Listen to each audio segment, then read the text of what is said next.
50 Cent is ready to expose Diddy. 50 Cent's on a mission to spill the tea on Diddy with his new Netflix docuseries, and it's set to drop some serious bombshells. After Diddy settled 2 assault lawsuits, one of which went viral, 50 Cent has cranked up his public disapproval of Diddy. He's now working on a Netflix docuseries called Diddy Do It that pushes on making a tell-all about his controversies in depth. Even though Diddy was once considered one of the most influential hip-hop producers, he now faces major backlash after his lawsuit. 50 Cent has confirmed that Season 2 of his Diddy documentary, Sean Diddy Combs, The Reckoning, is coming. This time focusing on Janice Combs and her influence behind Bad Boy Entertainment. Unlike the first release, he's going straight to YouTube with unfiltered, never-before-seen content, promising a sharper and more revealing insider story. Yeah, my mom's gorgeous. Hold on, let me introduce you to my mom. Call Mom Dukes. Hi. She's getting a drip with me. She's hydrating. What's up, Mom? Everything's good, baby. I be with you. Yeah. I love you. I love you too. Diddy's journey starts in Harlem, where tragedy hit early when his father, a known local figure, was killed while Diddy was still very young. After that, his mother Janice stepped in and took control, turning their home into a center for important gatherings and influential visitors.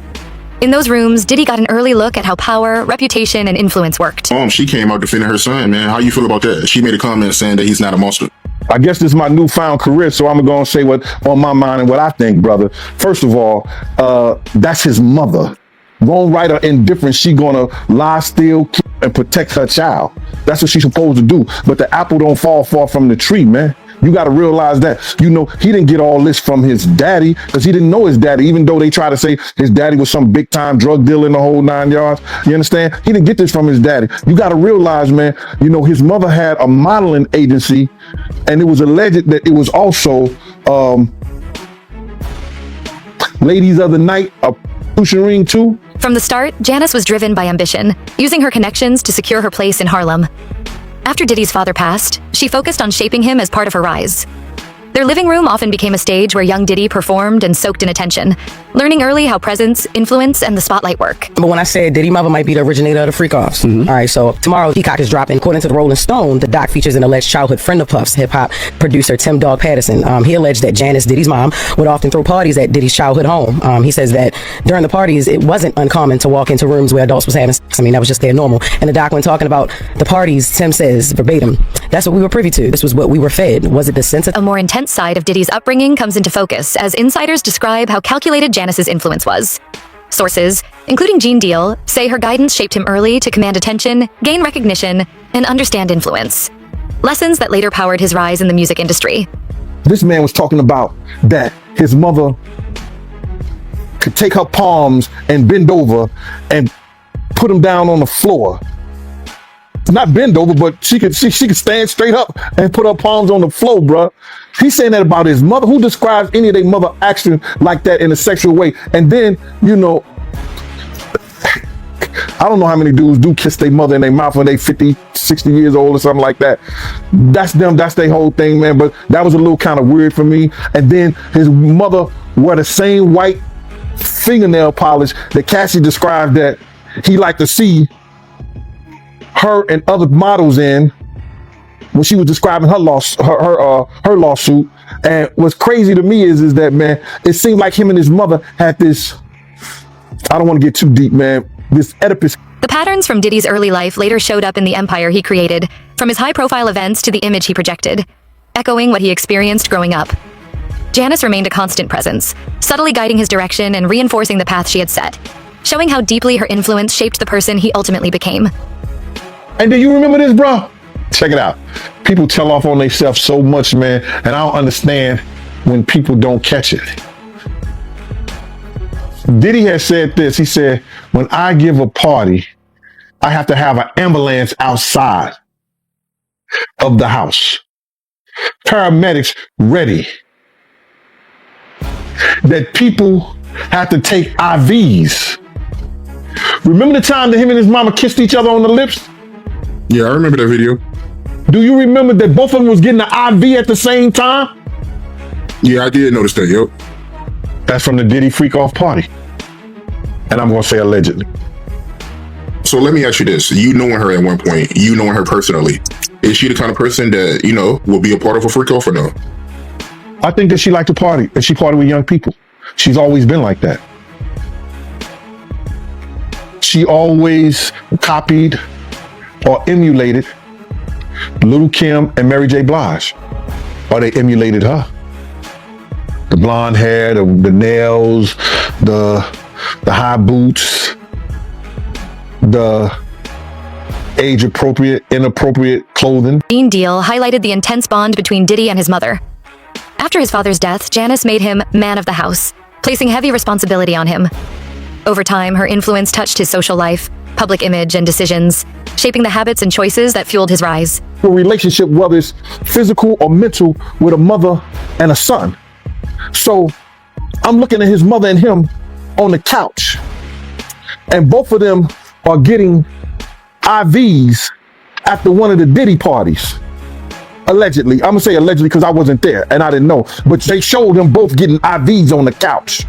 So my whole thing about this thing is that I'm not saying that she was ever at a freak off, she was ever at that type of party, but you can't tell me Miss Janice Combs, who was always at the regular parties, didn't know nothing about the freak off parties. Cassie reportedly 50 Cent is preparing to shine a spotlight on Diddy once again.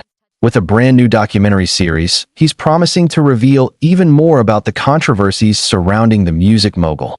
After Diddy settled 2 assault lawsuits, including one that quickly went viral, 50 Cent became even more vocal in his criticism.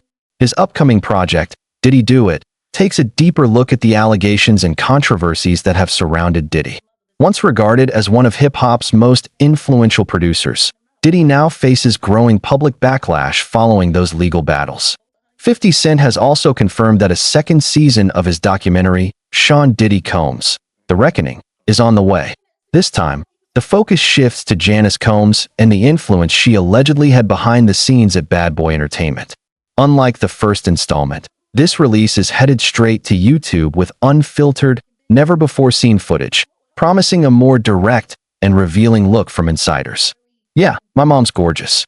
Hold on, let me introduce you to my mom. Hi, she's getting in 4 with me. She's hydrating. What's up, Ma? Everything's good, baby. I've known you. I love you. I love you too. Diddy's story begins in Harlem, where tragedy struck early. His father, a well-known local figure, was killed while Diddy was still a child. After his father's death, his mother, Janice, took charge, transforming their home into a gathering place for influential people and important connections. It was in that environment that Diddy was first exposed to the dynamics of power, reputation, and influence. She came out defending her son. How do you feel about that? She said he's not a monster. I guess this is my new career, so I'm going to speak my mind. First of all, that's his mother. Right or wrong, she's going to protect her child. That's exactly what a mother is supposed to do. But the apple doesn't fall far from the tree. People say his father was this big-time drug dealer, but Diddy barely knew his father. He didn't get all of this from him. You have to remember, people allege that his mother had a modeling agency, but some also claimed it was connected to an escort operation. According to those accounts, Janice was ambitious from the very beginning, using her connections to establish herself in Harlem. After Diddy's father passed away, she focused on shaping her son's future alongside her own ambitions. Their living room reportedly became a place where young Diddy entertained guests and learned how attention, influence, and public presence could open doors. When I said Diddy's mother might have been the originator of the freak-offs, Peacock is releasing a documentary tomorrow. According to Rolling Stone, it features an alleged childhood friend of Puff's, hip-hop producer Tim "Dog" Patterson. He claims Janice regularly hosted parties at Diddy's childhood home and says it wasn't unusual to walk into rooms where adults were having sex. According to him, that was considered normal. In the documentary, Tim says, "That's what we were exposed to. That's what we were raised around." Those descriptions paint a more intense picture of Diddy's upbringing. Sources, including Gene Deal, allege that Janice encouraged him from an early age to command attention, seek recognition, and understand how influence worked. Lessons they believe later played a major role in his rise through the music industry. This man was talking about how his mother could stand up straight and still place both of her palms flat on the floor. Who talks about their mother like that? Then you've got him kissing his mother on the mouth well into adulthood. If that's what other families do, that's their business. But it always seemed strange to me. Then there was the white nail polish. Cassie described in her lawsuit that Diddy liked seeing her and other women wearing white nail polish, and his mother wore the same thing. I don't want to go too deep into it, but it just seemed like they had a very unusual relationship. The patterns some observers point to in Diddy's early life are ones they believe later resurfaced throughout the empire he built. From his lavish parties to the carefully crafted public image he maintained, many argue those experiences echoed the environment he grew up in. Throughout it all, Janice remained a constant presence, quietly influencing his decisions and reinforcing the path she had helped set from the beginning. And remember this, people tell on themselves all the time, but most people don't notice it. Diddy once said that whenever he throws a party, he has ambulances and paramedics outside because people end up needing for drips. Remember the video where he and his mother kissed on the lips? They were both getting 4 treatments at the same time. That's from one of those Diddy parties, allegedly. So let me ask you this. Since you knew her personally, do you think she would have been involved in something like a freak-off? I think she enjoyed partying, and she always liked being around younger people. That's just how she's always been. She either copied or inspired people like Lil' Kim and Mary J. Blige. The blonde hair, the long nails, the high boots, outfits people would call age-inappropriate. Gene Deal also described the close relationship between Diddy and his mother. After his father's death, he says Janice made Diddy the man of the house at a young age, placing significant responsibility on him. According to Deal, her influence extended into his social life, public image, and many of the decisions that eventually shaped his career. When I see both of them sitting together getting 4 drips after one of those parties, again, allegedly, I can't say she was ever at a freak-off because I wasn't there. But I also find it hard to believe that someone who attended all the regular parties knew absolutely nothing about the freak-off parties. Cassie has also reportedly described unusual routines inside Diddy's household, suggesting that Janice's influence reached nearly every aspect of family life. According to those accounts, the traditions and expectations she established created an intense environment that left a lasting impression on Diddy and helped shape the man he would eventually become. For years, 50 Cent and Sean Diddy Combs have been 2 of the biggest names in hip-hop. But while many rap feuds eventually fade away, this one has only grown more intense. What started as public jabs and social media trolling has evolved into one of the industry's most talked about rivalries. As Diddy's legal troubles made headlines, 50 Cent didn't stay silent. Instead, he became one of his loudest critics, promising documentaries, making relentless jokes online, and questioning the legacy of one of hip-hop's most influential figures. So, why has 50 Cent been so determined to go after Diddy? The tension between them isn't something that appeared overnight. For years, 50 Cent openly questioned Diddy's public image, business decisions, and the culture surrounding his famous parties. While many artists avoided speaking publicly about Diddy, 50 repeatedly suggested that there was more happening behind the scenes than people realized. At the time, many dismissed his comments as nothing more than trolling or another publicity stunt. That perception changed dramatically in late 2023 when singer Cassie filed a lawsuit against Diddy, accusing him of years of abuse.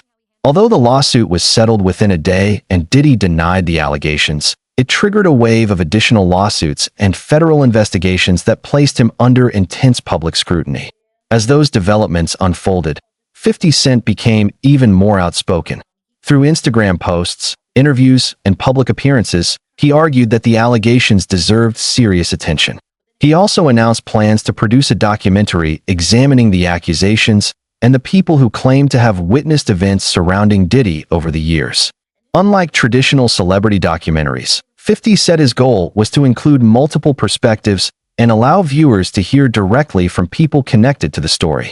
He also stated that any proceeds from the project would support victims of sexual assault, framing the documentary as more than just entertainment. Their rivalry, however, stretches back much further than the recent legal cases. Throughout the 2000s and 2010s, the two frequently exchanged insults in interviews and on social media. 50 mocked Diddy's business ventures, his lavish lifestyle, and the image he projected, while Diddy rarely responded with the same level of intensity. Even so, the tension between them never truly disappeared.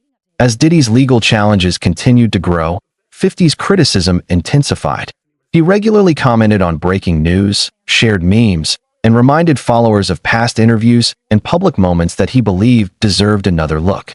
Supporters saw him as someone willing to speak when others wouldn't, while critics argued he was using the controversy to generate attention for himself and his projects.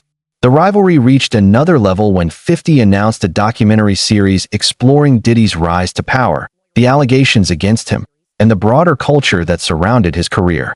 According to the producers, the project would examine publicly available evidence, interviews, and first-hand accounts while allowing viewers to draw their own conclusions. Whether people see 50 Cent as a whistleblower, a longtime rival, or simply an expert at staying in the headlines, one thing is undeniable. His ongoing campaign against Diddy has become one of the biggest celebrity feuds in recent memory. With lawsuits continuing, court proceedings unfolding, and new claims emerging, the story is far from over, and both men remain at the center of one of hip-hop's most closely watched conflicts.